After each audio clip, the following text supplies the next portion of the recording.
the top general of U.S. Special Operations Command in Africa, is warning that Al-Qaeda, ISIS, and other Islamic terror groups are now trying to take over parts of the continent's most populous nation. Major General Dagvin Anderson says Muslim terrorists have set their sights on Nigeria's southern and northwestern regions, and the U.S. is now sharing specific intelligence with the country.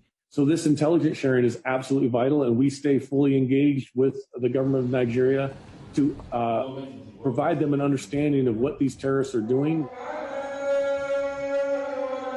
Their goal? Eventually turn Nigeria into a Muslim country and force Christians, who make up half the country's population, to either leave or convert. Christians are in the eye of the target, and they're coming after them. And the numbers are staggering.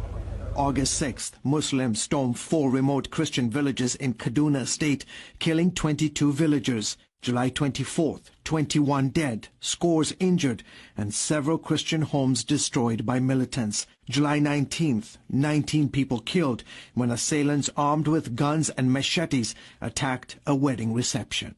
And the list goes on. Leading human rights groups say what's going on in Nigeria is a genocide. If you look at what's happened in the last 20 years, George, it's just massive number of attacks against Christians. Look, 50 to 70,000 have been murdered. For years, the main terror group was Boko Haram, which seeks to overthrow the government here and create an Islamic state. They go after Christians and moderate Muslims. They push a hardline Muslim agenda. It is their intention to establish a caliphate and to just rid all of Nigeria and West Africa of any Western influence whatsoever. Now there's a new actor on the scene. In Nigeria's so-called Middle Belt region, where the Muslim North meets the Christian South, a terror group made up of Muslim Fulani herders are killing thousands of Christians.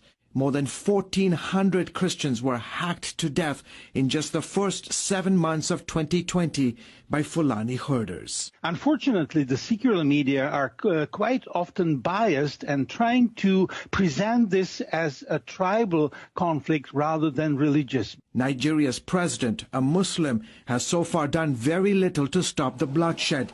His police and army are also mostly made up of Muslims. The attackers are never captured. They are not prosecuted. The security services respond very slowly. A full day can go on with attacks happening and no security shows up. And frequently, the government officials will provide cover. Helpless and vulnerable to almost daily attacks, leading Catholic bishops are now urging Nigerian Christians to defend themselves. Human rights groups are asking the White House to appoint a special envoy to help end the persecution of Christians in Nigeria. Unless the world takes note and puts pressure, economic pressure, sanctions, visa bans on the officials who are responsible for this travesty and for not reining in the terror, then Nigeria will continue to be a bloodbath.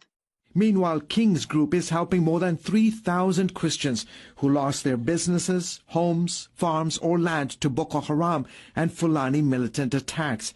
International Christian Concern has created communal farms to give victims the opportunity to rebuild their lives. When they get back to work, the family is fed, they have a future, the kids can go back to school. It's a restoration of hope. It really is. And it's much more than just economics. It's the whole community. It's all the parts of life, the emotional, the physical, the mental. It means a lot to them. ICC and so many